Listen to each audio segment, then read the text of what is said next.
Mike, I'm watching the NASCAR race. Daytona 500 is the biggest race of the year, really. They do it at the start of their season.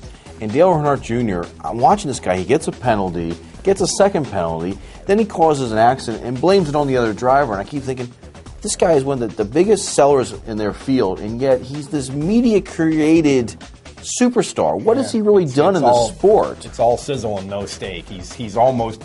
I almost wanted to say that he's the Anna Kournikova of his sport, except that he's won 18 times, which I must have missed most of his 18 wins. I don't know. I didn't realize it's been a while. I don't recall that, him winning 18 times.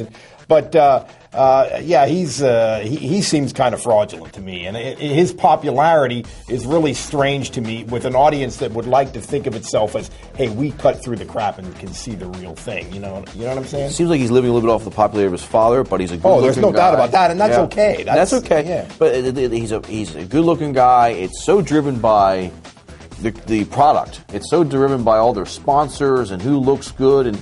This entire sport is driven by its sponsors and who looks good. I think it's really interesting that in this recent era of NASCAR, when it's gotten so fused with corporate America, that all of a sudden most of the drivers look like 25-year-old soap opera stars, don't they? What's up so. with that? Very much so. And there's also little nebulous things here, like when one manufacturer is dominating, they'll do some little technical thing where they'll kind of penalize the cars of that manufacturer to try and even it up. And so much potential for sort of goofy little relationships between the sponsors and the sport itself.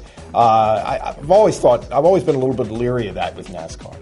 It's an interesting sport that keeps growing, but you think in these economic times, these sponsorships could dry up, and yet it still looked very popular last Sunday. Well, I don't think they have as much money to play with, the teams, as they did. I mean, some of the guys were saying that. Tony Stewart, who now owns his own cars, was saying that. And they might be right on the vanguard, NASCAR might be, of how this economy is going to affect sports. So in that sense, it'll be interesting to watch. But really, really, really close in bed together.